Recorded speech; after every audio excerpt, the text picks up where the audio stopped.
Τι έβαλα, παιδιά. Λοιπόν, εδώ είμαστε Καλιάς Πορευθύμους 90,5. Μαζί θα πορευτούμε μέχρι περίπου τις 6 με τον Αντώνη τον Νικοπολίδη, ο οποίος μας κάνει την τιμή και βρίσκεται στο στούντιο του Καλιάς Πορευθύμους 90,5 και με τον οποίο είχαμε ξεκινήσει μια κουβέντα γενικότερη και ειδικότερη. Τώρα εγώ ακούω κάτι που δεν πρέπει να ακούω, αλλά τέλος πάντων, εντάξει, όλοι δεν ξεκαθαράσει. Λοιπόν, μια γρήγορη. Τι ήταν το 2004 για τον Αντώνη Νικοπολίδη, τον άνθρωπο Αντώνη Νικοπολίδη? Ήταν η καταξίωση, ήταν η ανίποτη χαρά, ήταν η επαγγελματική καταξίωση. Ναι. Και κάτι περισσότερο θα έλεγα. Είναι ένα πολύ μεγάλο γεγονός. Αυτό ήταν. Σαν άνθρωπο, δεν με άρεσε σαν άνθρωπο. Δεν έχω αρέσει σαν άνθρωπο καθόλου. Γιατί ήρθε σε μια ηλικία που ήμουν καταστελαγμένος με την οικογένειά μου. Ήμουν και σε μια ηλικία που μπορούσα να αντιμετωπίσω οτιδήποτε, γιατί καμιά φορά και έτσι και αυτή η μεγάλη δημοσιότητα δημιουργεί προβληματικές στους ανθρώπους. Αλλά εγώ μπόρεσα και αντιμετώπισα αυτή την κατάσταση και νομίζω ότι και το ίδιο το ποδόσφαιρο και οι προκλήσεις που είχα μπροστά μου με έφεραν πάρα πολύ γρήγορα στον δρόμο για να συνεχίσω και αυτό που είχα να κάνω. Πάντως, θυμάμαι χαρακτηριστικά, έχει ένα πλάνο τώρα σαν να το έκανε επίτες ο σκηνοθέτης, δεν το προφανώς δεν το έκανε επίτες. Η τελευταία φάση του αγώνα, είσαι εσύ, πες μέσα στο χορτάρι, να κρατάς το κεφάλι σου με τέτοιο τρόπο σαν να λες τώρα τι κάναμε. Ήταν αυτό το συναίσθημα? Ήταν αυτό ακριβώς. Ήταν η φωνή της λογικής μέσα. Ήταν ένας άνθρωπος ο οποίος γνωρίζει το πού μπορεί να φτάσει το ελληνικό ποδόσφαιρο ή θα μπορούσε να φτάσει αυτή η εθνική ομάδα της εντός που έχει πολύ μεγάλες δυνατότητες. Σίγουρα όχι. Φτάνοντας εκεί πιστεύω ότι θα πάρουμε το ευρωπαϊκό, αλλά έχει πολύ μεγάλες δυνατότητες αυτή η ομάδα.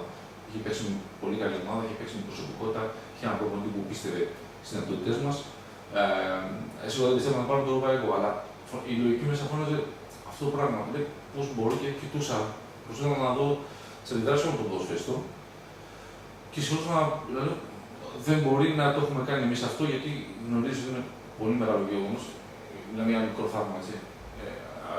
Μιας χώρας όπως της Ελλάδα να πάρει το ευρωπαϊκό κύριο. Αυτή ήταν εκείνη τη στιγμή. Αυτό που πέρασε στο μυαλό μου. Η μεγαλύτερη απογοήτευση στην καριέρα σου ποια ήταν? Η μεγαλύτερη απογοήτευση στην καριέρα μου. Σίγουρα το αναφέρω και στο βιβλίο γιατί είναι πολύ σημαντικό για μένα. Που πήγε στο ΆΚΑ. Όχι. Το παιχνίδι με την Τουρκία. Ναι. Ήταν ένα παιχνίδι. Ήταν ουσιαστικά το μεγάλο.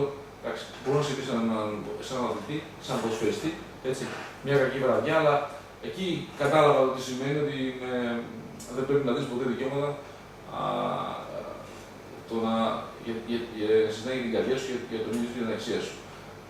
Δέχτηκα πολύ μεγάλη κριτική και το χειρότερο για μένα δεν δέχτηκα εγώ με την έννοια ότι έχω μάθει να τη δέχομαι την κριτική και έχω μάθει και να την αντιμετωπίζω.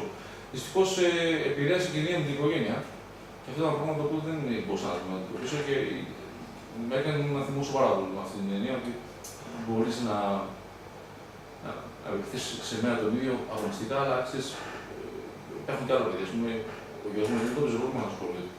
Αυτό με έκανε να θυμώσω, αλλά συγχρόνως μέσα σε αυτές τις δυσκολίες και μέσα σε αυτή την πίεση πρέπει να βρεις έναν τρόπο να αντιδράσεις. Και αυτό που λέω πάντα είναι ότι ένας ποδοσφαιριστής, ένας αθλητής, ο μόνος τρόπος να αντιδράσει είναι μέσα στο γήπεδο. Να δείξει την αξία του εκεί και να δώσει τις απαντήσεις του. Γι' αυτό και ποτέ δεν. Για ένα πολύ μεγάλο διάστημα δεν μίλησα σχεδόν καθόλου. Συγκεντρώθηκα και απάντησα. Γιατί για μένα οι τίτλοι που κερδίσαμε τον Ολυμπιακό τα προηγούμενα χρόνια, η παρουσία μου στο Euro 2008 και για τα 2 χρόνια που έκανα στον Ολυμπιακό, που για μένα ήταν τα 2 καλύτερα χρόνια στην καριέρα μου. Και τα έκανα σε μια πολύ μεγάλη ηλικία, σε μια μεγάλη ηλικία 38 χρόνια ουσιαστικά, 39, έκανα τα 2 καλύτερα χρόνια της καριέρας μου. Γιατί και όταν ξεκίνησα να πω ένα άσχημο γεγονός. Ένα παιδί νέο, το οποίο ξέρει τον Νικοπολίδη, μεγάλωσε μαζί του, γιατί πλέον είναι αυτά σε μια ηλικία ποδοσφαιρική του 15-16, το ξέρει από την μικρή του ηλικία. Τι θα το συμβούλευες? Τι θα πρέπει να έχει για να ακολουθήσει επαγγελματικά την καριέρα του τερματοφύλακα? Του τερματοφύλακα πρέπει να έχει πολύ γερό δομάκι. Καταρχήν. Καταρχήν πρέπει να έχει ταλέντο. Και φυσικά πολύ γερό δομάκι να αντιμετωπίσει οποιαδήποτε δυσκολία. Να ξέρει ότι είναι μια θέση η οποία είναι άκρως ανταγωνιστική, μπορεί να βρεθεί σε μια ομάδα και να αγωνίζεται μόνο, να είναι τρεις και να αγωνίζεται πάντα μόνο ένας. Πρέπει να μάθει να τα αντιμετωπίζει, πρέπει να βελτιώνεται συνέχεια, πρέπει να παρατηρεί, να μαθαίνει το ποδόσφαιρο.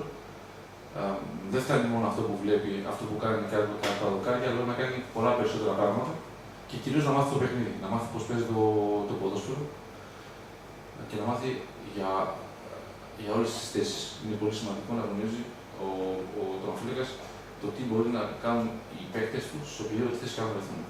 Ποιος ήταν ο καλύτερος συμπαίκτης που είχες ποτέ? Ο καλύτερος τελευταίος, είτε αμυντικός είτε οτιδήποτε? Ποιον δηλαδή έχεις τη μισή σου και λες αυτός ήταν ο σωτήρας με αυτούς τους άνθρωπους, αν έλειπε ενδεχομένως να ήταν διαφορετική? Όχι, δεν το είπα ποτέ. Γιατί αντιμετώπιζα πάντα το ποδόσφαιρο ως ομαδικό άθλημα και δεν στηριζόμουν ποτέ σε έναν. Όμως είχα την τύχη, επειδή ακούστηκε σε πολύ μεγάλες ομάδες, να έχω πάρα πολλούς ποδοσφαιριστές ως συμπαίκτες και πάντα αισθανόμουν μια σιγουριά ή καμιά φορά αν κάτι δεν πήγαινε καλά, πάντα αισθανόμουν ότι έχεις παίκτες μπροστά που μπορούν να κάθε λάθος να το διορθώσουν. Όπως και στην εθνική ομάδα. Άρα είσαι σε μια εποχή πολύ καλών ομάδων και κυρίως είχαμε πολύ καλή συνεργασία. Όχι μόνο μέσα στο γήπεδο, αλλά και εκτός από αυτό. Αυτό ήταν το πολύ σημαντικό. Και στην εθνική, αλλά και στις ομάδες στις οποίες πήγα. Με όλα τα παιδιά ουσιαστικά είχαμε μια πολύ καλή συνεργασία και αυτό φάνηκε στο γήπεδο. Υπάρχει φιλία μεταξύ ποδοσφαιριστών, πραγματική φιλία? Υπάρχει φιλία. Έχουν μείνει δεσμοί με πολλούς ποδοσφαιριστές. Σίγουρα μπορεί να μην κάνουμε γκολ παρέα, μπορεί να μην βρισκόμαστε, να μην τρώμε, να μην πηγαίνουμε για καφέ μαζί. Αλλά όπου βρεθούμε, σε όποιο χώρο και να βρεθούμε, υπάρχει αυτή η φιλία, γιατί κάτι μας συνέδεσε, ίσως καλή φορά κάτι μας χώρισε σαν αντίπαλους, αλλά πάντα υπάρχει ένας σεβασμός ο ένας στον άλλο. Εμείς για πρώτη φορά στην ιστορία μας, σαν πόλη, έχουμε την τιμή φέτος να έχουμε τον Πλαρονιά στη Super League. Επειδή πολλοί κόσμος που μας ακούει τώρα την ξέρει Super League, αλλά την ξέρει τηλεοπτικά. Όπως την ξέρουν και οι περισσότεροι παίκτες του Πλαρονιά ή τέλος πάντων τα νεότερα παιδιά. Τι είναι η Super League, δηλαδή, τι θα συμβούλευε σε ένα οπαδό, φίλαθλο, ένα νεαρό ποδοσφαιριστή, ο οποίος θα κάνει την πρώτη φορά το ντεμπούτο του σε αγώνα Super League? Τι είναι η Super League για μια ομάδα? Τι είναι η Super League για μια ομάδα? Είναι το κορυφαίο.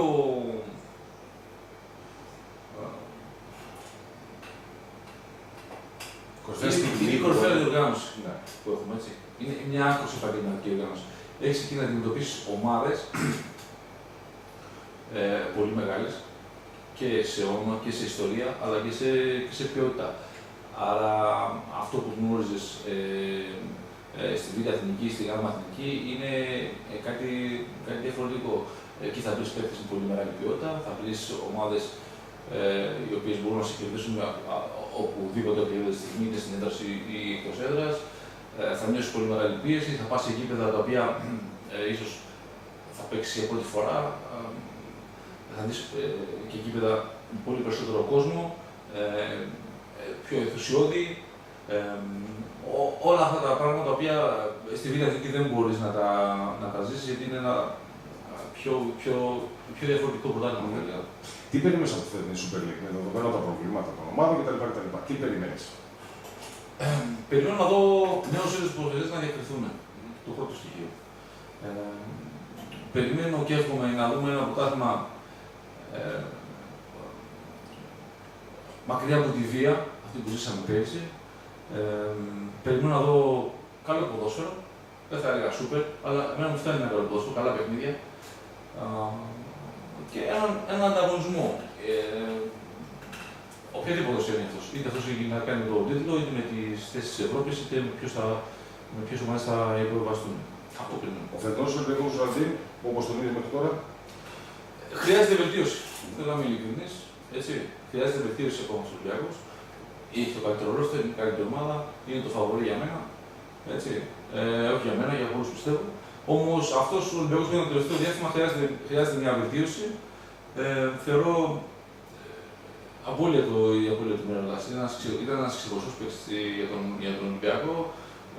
Μη σίγουρος όμως θα γίνουν κινήσεις για να καλυφθεί το κενό του. Αλλά συνολικά νομίζω χρειάζεται μια βελτίωση ο Ολυμπιακός.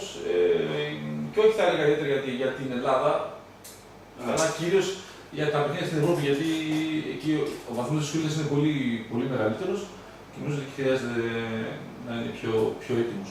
Ο Παναθηναϊκός σήμερα βρίσκεται στην Μάλαγα. Τον έχεις δει τον Παναθηναϊκό. Είδα και τη Μάλαγα. Ο Παναθηναϊκός έχει δύσκολο παιχνίδι. Επιθετικά είναι μια πάρα πολύ καλή ομάδα. Η Μάλαγα, αυτή που είδα εγώ στο Καραϊσκάκι, θα μου πείτε είναι φιλικό παιχνίδι, δεν έχει σημασία. Έδειξε επιθετικές αρατές. Συγχρόνως έδειξε και αμυντικές αδυναμίες, αλλά νομίζω ότι σήμερα ιδιαίτερα θα αισθανθεί ο Παναθηναϊκός την επιθετική δύναμη της Μάλαγα. Κλείνοντας, θα ξανακλείσουμε με το βιβλίο. Καταρχήν να πούμε ότι σε 7:30 στο Δήμο Χανίων, στο Ελληνικό Συμβούλιο, παρουσιάζεται και επίσημα το βιβλίο σου. Το οποίο βέβαια δεν το είπαμε την αρχή και είναι μεγάλη παράδοση. Το έγραψε ένας άνθρωπος που είναι κατά βάση συγγραφέας.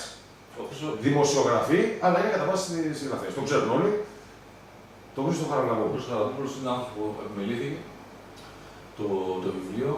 Γιατί επελέγει ο Χρήστος? Η αλήθεια είναι, το γνώρισα το τελευταίο διάστημα όταν θέλαμε να μας λένε τα παιδιά της MBB Publication να βγουν πάνω από το θα γράψουμε το βιβλίο μαζί. Γνωρίζαμε τη γραφή του, ξέραμε ότι ήταν εξαιρετικός άνθρωπος και γι' αυτό και επιλέξαμε. Θέλαμε να είναι ένας άνθρωπος που είναι κοντά στο ποδόσφαιρο, που να γνωρίζει το ποδόσφαιρο. Και συγχρόνως είναι αυτό που του έλεγα, του Χρήστου ποτέ δεν πίστευα, του λέω στην ψυχανάλυση, στους ανθρώπους που πηγαίνουν και μιλάνε στους ψυχαναλυτές και τα λοιπά για να βγάλουν ό,τι βάρος είχαμε. Του λέω αυτό που έζησα μαζί σου εδώ και στο 3 μήνες που μιλάγαμε συνέχεια ήταν μια ψυχανάλυση του και σας ευχαριστώ πέρα από την πολύ καλή δουλειά που έχει κάνει και ο τρόπος με τον οποίο μιλούσαμε μου έκανε πάρα πολύ καλό. Λοιπόν, επειδή ο Νίκος Φλέκας, τον οποίο ευχαριστώ κιόλας, φωνάζει απ' έξω, Αντώνη, να ευχαριστώ θερμά για την παρουσία σου σήμερα στο Χρονικό Φρέμ. Ελπίζω όλα να πάνε καλά από εδώ και πέρα, όπως πήγανε γενικότερα η ζωή σου. Να χαρείς τα παιδιά σου καταρχήν, την οικογένειά σου, την οποία η αλήθεια είναι ότι για πολλά χρόνια είναι παραπαγγελμένη. Και έχουμε και καλή επιτυχία σου από όποιο μετερρήσει και αν βρεθείς. Είμαι σίγουρο ότι θα είναι ψηλό αυτή η μετερρήση. Σας ευχαριστώ πολύ για τις ευχές. Καλή συνέχεια να έχετε. Και ελπίζω να χαρούμε όλοι ένα φετινό ελληνικό πρωτάθλημα να το δούμε και να το ευχαριστούμε όλοι μας.